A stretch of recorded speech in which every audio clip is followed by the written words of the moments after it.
على شمس هداية اليقين أما بعد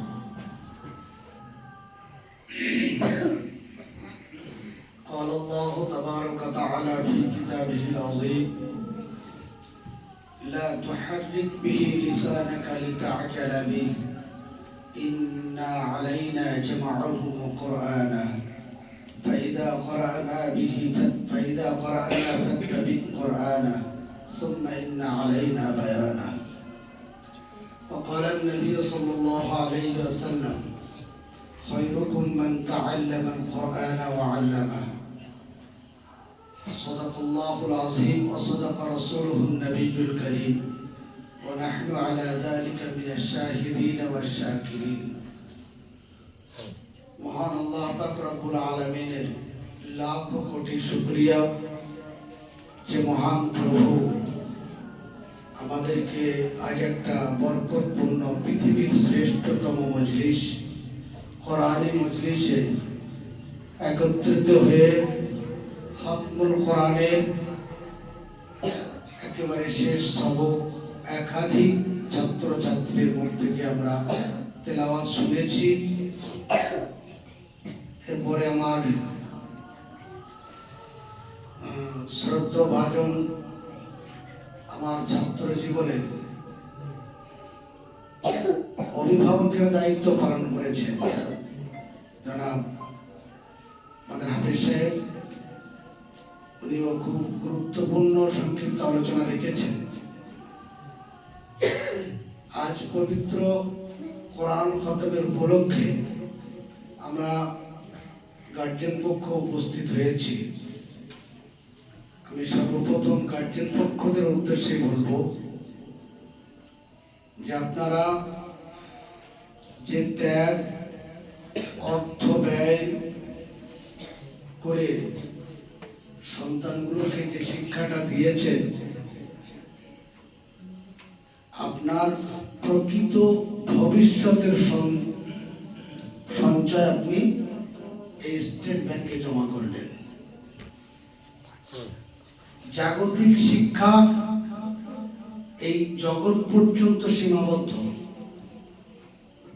যত বড় ডিগ্রিধারী আপনার সন্তানকে আপনি বানান না কেন, সেটা কবরে যাওয়ার আগ পর্যন্তই আপনার কার্যকারী কাজে লাগবে।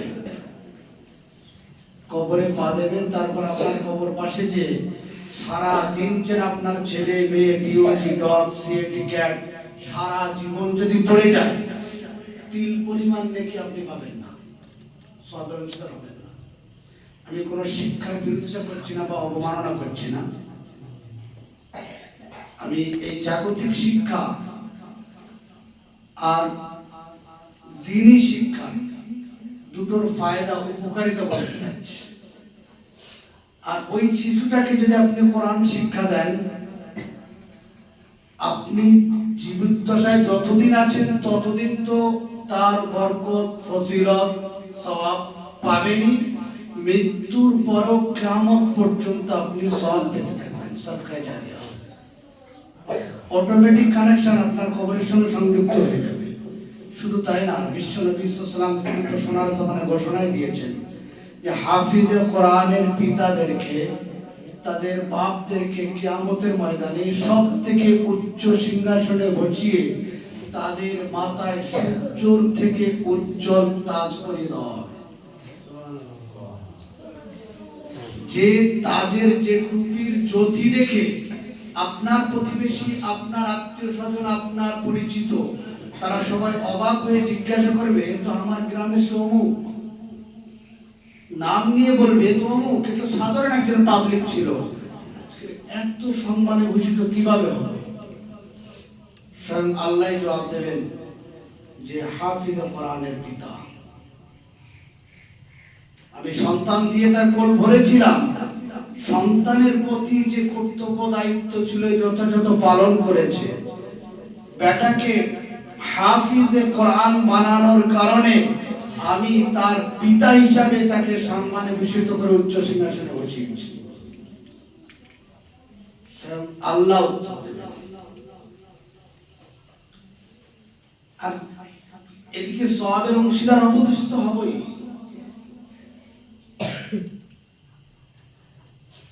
আল্লাহর কাছে এত বড় মর্যাদার অধিকারী হব শুধু এতটুকু দায়িত্ব পালন করার কারণে, যে আমি আমার সন্তানটাকে সঠিক শিক্ষা দিয়েছি। এরপরে আপনি জাগতিক শিক্ষা সবকিছু দেন, কোনো বাধা নেই, ইসলাম কোনো বাধা নেই। তবে বেসিক পর্যায়ে আমাদের প্রত্যেকটা গার্জেনের উচিত একেবারে বেসিক পর্যায়ে, প্রাথমিক পর্যায়ে প্রত্যেকটা সন্তান, চাই সে মেয়ে হোক চাই ছিল, প্রতিটা সন্তানের মধ্যে কোরআন দিতে হবে, এটা জরুরি।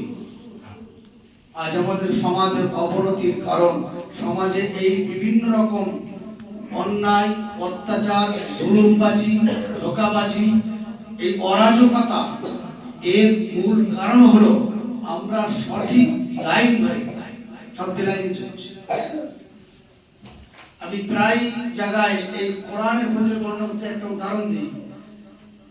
একটা মানুষ সকালে উঠে যদি এক চিমটি মূলো খায়, কাঁচা মূলো তো খাওয়াই, এক চিমটি একবার সকালে উঠে ফজরের পরে খালি পেটে এক চিমটি মূলো খেয়ে নিয়েছে, মূলো খেয়ে আপন কাজে বেরিয়ে গেছে, ধরুন মাঠে চাষি মানুষ চাষ করতে চলে গেছে, 8টা-9টার দিকে বাড়ি থেকে নাস্তা গিয়েছে, পান্তা গেল বা রুটি আলু ভাজি গেল, নাস্তা টিফিন গিয়েছে, সেটা খেয়ে নিয়েছে।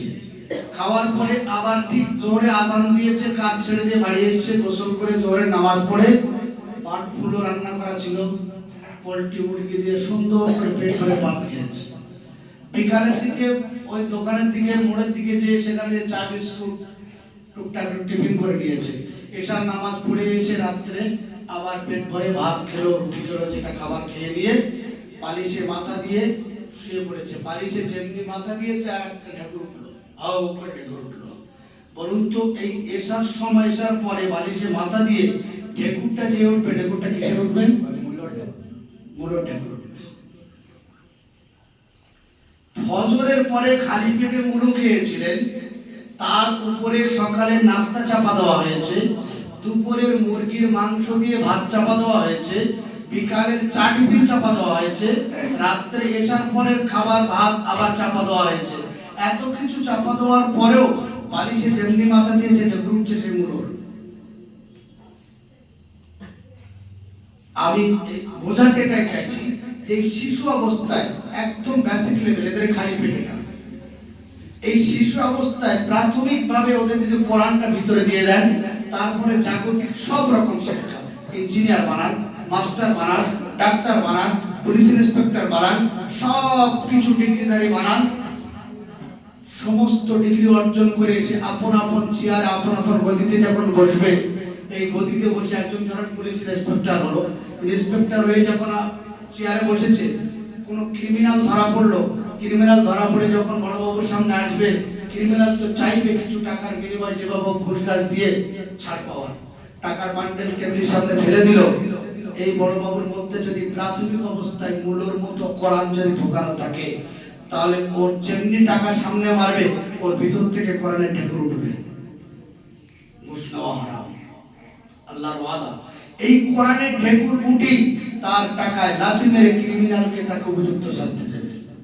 একজন মাস্টার হয়ে যখন স্কুলে চেয়ারে বসবে, সামনে ছাত্র থাকবে, ছাত্র শিক্ষা দেওয়ার জন্য, যদি তার মধ্যে বেসিক অবস্থায় মূলোর মতো কোরআন ঢোকানো থাকে, তাহলে ওই মাস্টার তার টিচারগিরি করার সময় স্কুলের চেয়ারে বসে কখনো ছাত্রদের সামনে রেখে 45 মিনিট 1 ঘন্টার যে পিরিয়ড, ওই পিরিয়ডে ছাত্রদের সামনে রেখে খবরের কাগজ করে পড়বে না কোনোদিন। কারণ এই 45 মিনিট 1 ঘন্টা এটা ছাত্রদের আমানত। এই টাইমটা আমার ছাত্রদের শিক্ষা দিতে হবে, তাদের পড়া শুনতে হবে, পড়া দিতে হবে। মাস্টারের মধ্যে আমানতদারি ঢেউ উঠবে, তখন ওই কোরআনের ঢেকুর, এই ঢেকুরটি তাকে সাবধান করবে, এরা তোমার কাছে আমানত। এদের একটা একটা মিনিট যদি তুমি অপচয় করো, কিয়ামতের দিন আল্লাহর কাছে তুমি আসামি হবে। আর কিছু ডিগ্রিধারী নাও হলে কমপক্ষে ছেলেটা যখন তার বাপ মা বৃদ্ধ বুড়ো হয়ে যাবে, তখন বুড়ো হয়ে যাওয়ার পর অচল যখন হবে, চলতে পারবে না, উঠতে পারবে না, তখন এই সন্তান যার মধ্যে কোরআন আছে, সে অন্তত পক্ষে বুড়ো বাপ মাকে আর ফেলতে পারবে না। নিজে খাটের উপরে, খাট গদির উপরে শুয়ে বাপ মাকে রান্নাঘরে ছেঁড়া কাঁথার উপরে শুয়ে রাখতে পারবে না। কারণ তার ভিতরে কোরআনে ধাক্কা মারবে, ঢেউ উঠবে। কোরআন সঙ্গে সঙ্গে তার ভিতরে ঢেউ তুলে বলবে ওয়াকফিজ লাহুমা জানাহা যুল্লি। এই শিশু অবস্থায় তোমার বাপ মা কত সযত্নে তোমাকে লালন পালন করেছে, আজ বুড়ো হয়ে গেছে, বাপ উঠতে পারে না, বাপের কোটের সাহায্য করার জন্য তুমি তোমার বাপের লাঠি হয়ে যাও। বাপ বসতে পারে না, বাপের বসার জন্য তুমি তার সহযোগী হয়ে যাও। তোমার বাপ মা বৃদ্ধ হয়ে গেছে, তাদের সহযোগিতা করার জন্য, তাদের সেবা খেদমতের জন্য তোমার হাত দুটি পাখির ডানা মতো তাদের জন্য বিছিয়ে দাও। কোরআন দেখুন ওদেরকে বলবে, বাধ্য করবে। পরিশেষে আপনি মৃত্যুবরণ করে চলে গেলেন, কবরে চলে যাওয়ার পরে এই সন্তান কোনোদিন আপনাকে ভুলে থাকতে পারবে না, কারণ এই কোরআনে ঠেকুর তার ভিতরে বারবার তাকে জাগরণ করে তুলবে। ওকুর রব্বির হামহুমা কামা রাব্বায়ানি সগীরা, ওকুর রব্বির হামহুমা কামা রাব্বায়ানি সগীরা। কমপক্ষে আর কিছু না করতে পারলেও এই দোয়াটুকু তার জবান দিয়ে বার করতে সে বাধ্য হবে। এটা আল্লাহর শেখানো দোয়া। আল্লাহ নিজেই শিখিয়ে দিয়েছেন, বাপ মা মৃত্যুর পরে সন্তান তুমি তোমার বাপ মায়ের জন্য কেমন দোয়া করবে। শিশু অবস্থায় যেমন ভাবে তুমি অবলা সরলা একেবারে নির্জীব অবস্থায় ছিলে, জীবন তোমার ছিল বটে, কিন্তু কান্না ছাড়া তোমার মুখের কোনো ভাষা ছিল না। তোমার খিদে লাগলেও কান্না, যন্ত্রণা হলেও কান্না, তোমার কাঁথার প্রয়োজন হলেও কান্না, যা কিছুর প্রয়োজন হতো কান্না ছাড়া তোমার মুখে কোনো ভাষা ছিল না। সেই কান্না সুর শুনে মা তোমার সব সুবিধা অসুবিধা বুঝে দিয়েছে। মা তুমি অসুস্থ হলে সারা রাত তোমাকে বুকের উপরে রেখে মা ঘুমকে হারাম করেছে, তোমাকে ঘুম পাড়িয়েছে, তোমার যত্ন করেছে। যেমন শিশু অবস্থায় তোমার বাপ মা তোমাকে কোলে তুলে লালন পালন করেছে, আজ আল্লাহর কাছে তুমি দোয়া করো রব্বুল আলামিন ঠিক তেমনই ভাবে আমার বাপ মাকে তুমি তোমার রহমতের কোলে লালন পালন করো। আল্লাহ কোরআনের সন্তানদের শিখিয়ে দিয়েছে। এই কোরআনী শিক্ষা যদি সন্তানের মধ্যে আমি দিতে পারি, তাহলে তো তার লাভ আমি উপভোগ করতে পারব।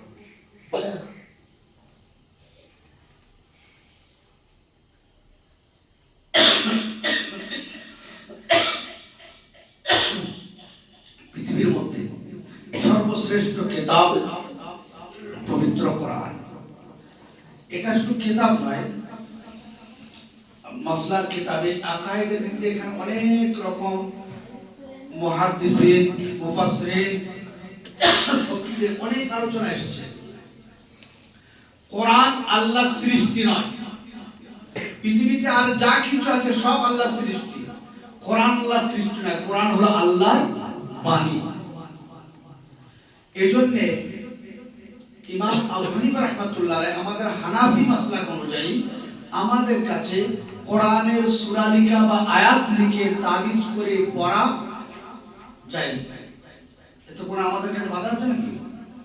কিন্তু একটা ফিরকা আছে যারা আহলে হাদিস, নিজেদেরকে আহলে হাদিস বলে দাবি করে, এদের কাছে কোরআনের তাবিজ করা শিরকি।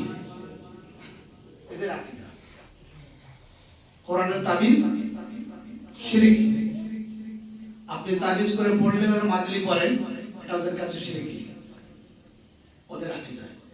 ইমাম আবু হানিফা রাহমাতুল্লাহ আলাইহি এনার কাছে জায়েজ। কেন? এনার দলিল হলো কোরআন শিরক কোনটা? যেটা আল্লাহর জাতের সঙ্গে আল্লাহর সিফাতের সঙ্গে সংযুক্ত না, আল্লাহর জাত সিফাতের বাইরে আল্লাহর কোন সৃষ্টিকে আল্লাহর সমতুল্য বানানো, আল্লাহর পর্যায়ে নিয়ে যাওয়া, এটা হলো শিরক। আল্লাহর সিফাতকে আল্লাহর পর্যায়ে নিয়ে যাওয়া, ওটা তো আল্লাহর সিফাত, সেখানে তো শিরক হবে না। কোরআনটা তো সৃষ্টি নয়, কোরআন হলো আল্লাহর বাণী, আল্লাহর কালাম, আর আল্লাহর কালামটা তো আল্লাহর সিফাত। আল্লাহর সিফাতের উপরে আস্থা করা এটা কোনো শিরক না। সৃষ্টির উপরে আস্থা করা এটা শিরক। মানুষ আমাকে খেতে দেয়, এটা শিরক। খেতে দেওয়ার মালিক কে? আল্লাহ। কোরআন যেহেতু আল্লাহর কালাম, আল্লাহর বাণী, এই জন্য কোরআনের তাবিজ করে ওর উপরে আস্থা রাখা, এটা হানাফ অনুযায়ী, আহনাফের মাসলাক অনুযায়ী, ইমাম আবু হানিফার মাসলাক অনুযায়ী শিরকি নয়। এটা কোরআন এই পৃথিবীর সর্বশ্রেষ্ঠ কিতাব, এর মাহাত্ম্য, এর বড়াইত্ব পৃথিবীর সব থেকে বহু প্রমাণ। আজ শুধু আমরা মুসলমান মৌলভী মাওলানাদের মুখের কথা নয়, গোটা বিশ্বের বড় বড় শিক্ষিত যারা পণ্ডিত দার্শনিক, তারা গবেষণা করে কম্পিউটারে রিসার্চ করে তারাই সার্টিফাই করেছে একমাত্র সত্য নির্ভুল নির্ভেজাল গ্রন্থ থাকতে হলে পবিত্র কোরআনই আছে। বহু রকম ভাবে রিসার্চ করে দেখেছে। আল্লাহ পাক ওয়াদা করেছেন, আমি কোরআন অবতীর্ণ করেছি, কিয়ামত পর্যন্ত কোরআনের সংরক্ষণের দায়িত্ব আমি আল্লাহ আমার নিজে।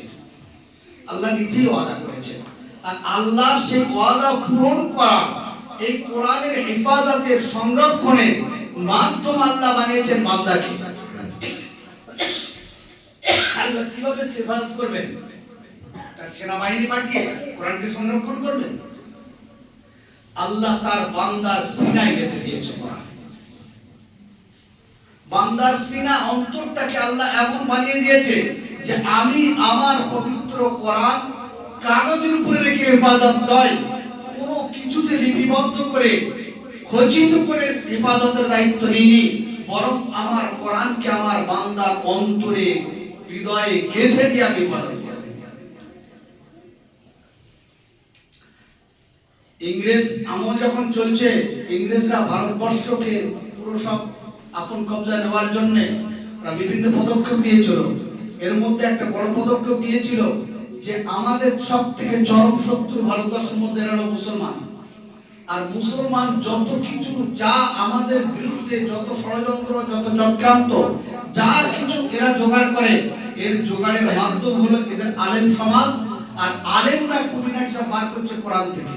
অতএব আমাদের প্রথম কাজ হবে কোরআনকে শেষ করা, আলেমদেরকে শেষ করা।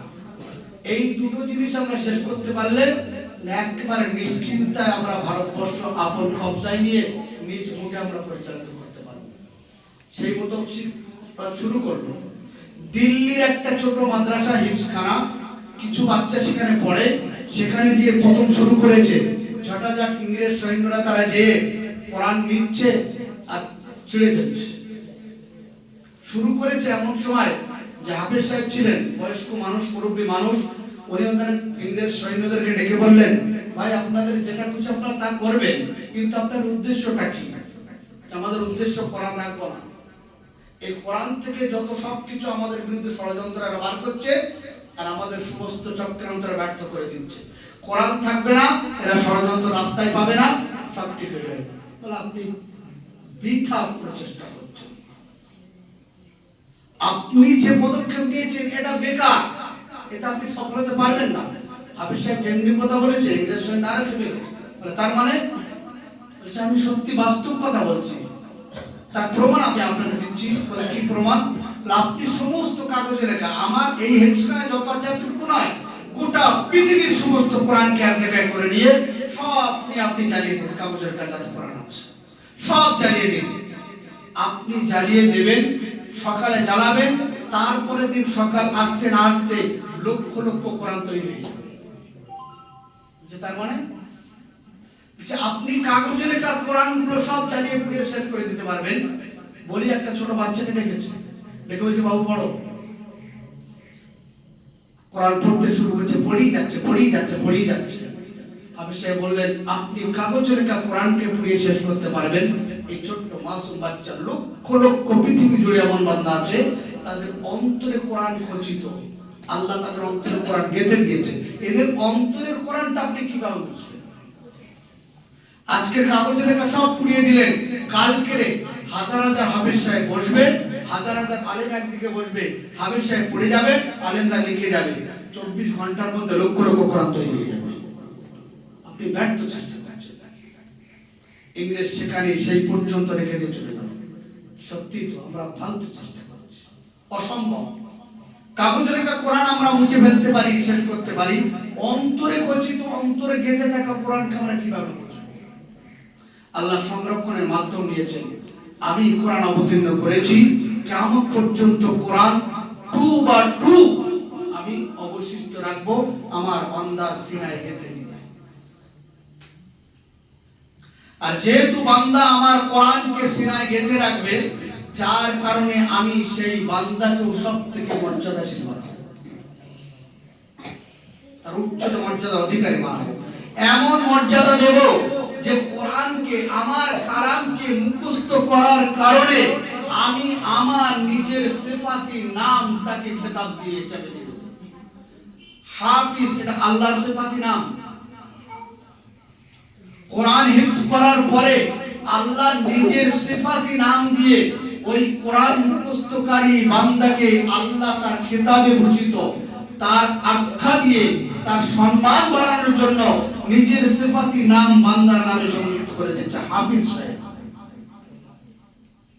এর থেকে আর বড় মর্যাদা কি পাবো? কিয়ামতের দিনে আল্লাহ ডাইরেক্ট হুকুম দেবেন, হাফিজ কোরআন দেবেন। সবাই মানুষ আপন আপন হিসাব দেওয়ার জন্য ব্যতিব্যস্ত, সবাই আপন আপন চিন্তায় ব্যস্ত। হাফিজ সাহেবরা যাবে, আল্লাহ বলবেন ইকরা ওয়ারতাফি, ইকরা ওয়ারতাফি, ইকরা ওয়ারতাফি, পড়ো, পড়তা যাও, চড়তা যাও, পড়তা যাও, চড়তা যাও। কোরআন পড়তে থাকো, উপরে উঠতে থাকো, কোরআন পড়তে থাকো, উপরে পড়তে থাকো।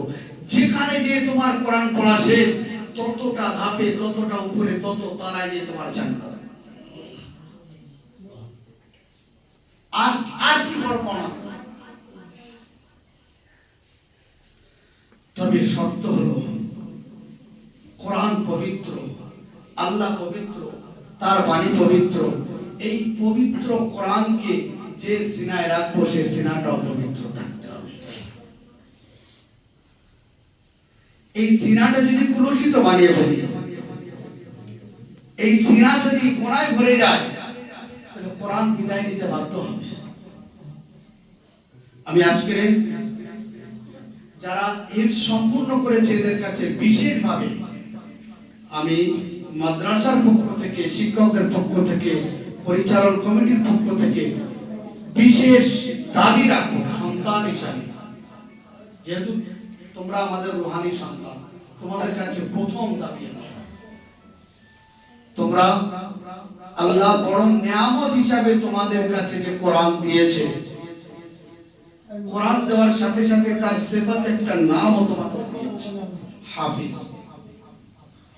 এই আল্লাহর বড় নিয়ামত, এর কদরদানি করে তোমার সিনাটাকে আল্লাহ পছন্দ করেছে।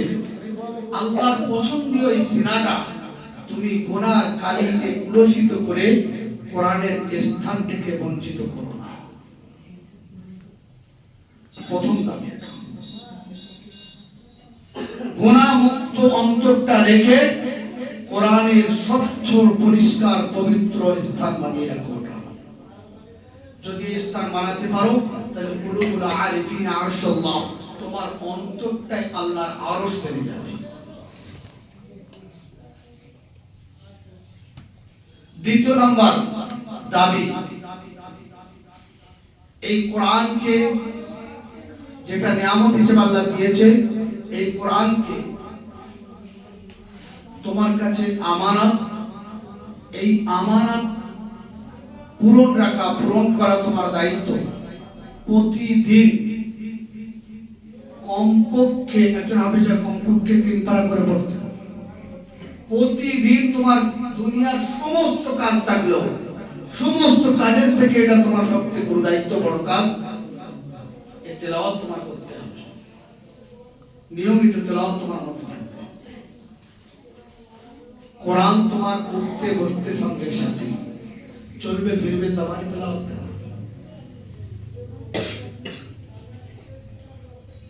তৃতীয় নম্বর বিষয় হলো, আল্লাহ পছন্দ করেছে, তোমাদের ভালোবেসেছে। মাইয়ুরিদুল্লাহু খায়রান ইউফাক্কিহু ফিদ্দীন, যাকে আল্লাহ ভালোবাসেন, যাকে পছন্দ করেন, তার মধ্যে আল্লাহ দিনের শিক্ষা দেন, দিনের জ্ঞান, দিনের বোঝ দান করেন। আল্লাহ নিশ্চয়ই নিশ্চয়ই, এটা সন্দেহ নেই, নিশ্চয়ই তোমাদের পছন্দ করেছেন, যার কারণে তার পবিত্র বাণী তোমাদের ছেড়াই করেছে। আল্লাহর প্রিয় পাত্র তোমরা, নির্বাচিত পাত্র। দুনিয়ার ডোম মুচি কাওরা এদের ভোটে নির্বাচিত তোমরা নাও, স্বয়ং আল্লাহর ভোটে নির্বাচিত। যত বড় থেকে বড় নেতা মন্ত্রী যেই হোক না কেন, কাওরা, মুচি, ডোম, বাগদি, চৌধুরী সবার ভোট নিয়ে তারপরে উচ্চ চেয়ার অধিকারী হতে হয়। আর একজন হাফিজ কোরআন, একজন আলিমে দ্বীন, এ স্বয়ং আল্লাহর ভোটে নির্বাচিত, আল্লাহর পছন্দনীয় পাত্র। আল্লাহ যে নিয়ামত দিয়েছেন, এই নিয়ামতের কদর তোমাদের সারা জীবন শুকরিয়া সারা আদায় করে যেতে হবে। লাইন শাকারতুম লাযীদান্নাকুম ওয়া লাইন কাফারতুম ইন্না আযাবি লাশাদীদ। এর শুকরিয়া যদি তোমাদের মধ্যে থাকে, তাহলে আল্লাহ তোমাদের এই কোরআনের ইয়াদের আরো তারাক্কি দেবে, আরো বরকত দেবে। এর অর্থ কি? ইয়াদ আরো মুক্ত করে দেবে, কোরআনের বুঝ দান করবে, কোরআনের সমঝ দান করবে, কোরআনের প্রতি আমল করা তোমাদের সহজ হবে যদি এর শুকরিয়া আদায় থাকে। ওয়ালাইন কাফারতুম, আর যদি নাকাদরি করো, তাহলে আল্লাহ ছিনিয়ে নিতে একটা মুহূর্ত লাগবে না। যে যত বড় দাতা, আবার দাতার নাশুকরি করলে তেমন ছিনিয়ে নিতে তার একটু দ্বিধা বলা। আল্লাহ দেখো দুটো পাঠ দিয়েছে, লাইন শাকারতুম লাযীদান্নাকুম, যদি আমার নিয়ামতের শুকরিয়া আদায় করো আমি আরো বাড়িয়ে দেব। এটার বলার ধরনটা কেমন? বাড়িয়ে দেবে।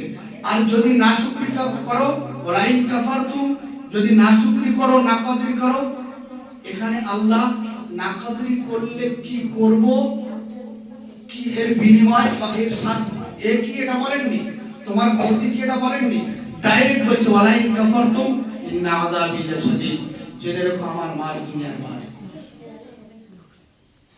কি শাস্তি দেবে এটা আল্লাহ উল্লেখ করেননি। নাশুকরি করলে এমন মার মারবো যা তুমি কল্পনা করতে পারবে না। এজন্য সর্বক্ষণ আল্লাহর শুকরিয়া আদায় করো। আল্লাহর শুকরিয়া আদায় হলো কোরআনের নিয়ম মতো চলবো, কোরআনী আদর্শে নিজেকে গড়ে তুলবো, কোরআনকে সর্বক্ষণ তেলাওয়াতের মাধ্যমে রাখবো। এটা হলো কোরআনের শুকরিয়া।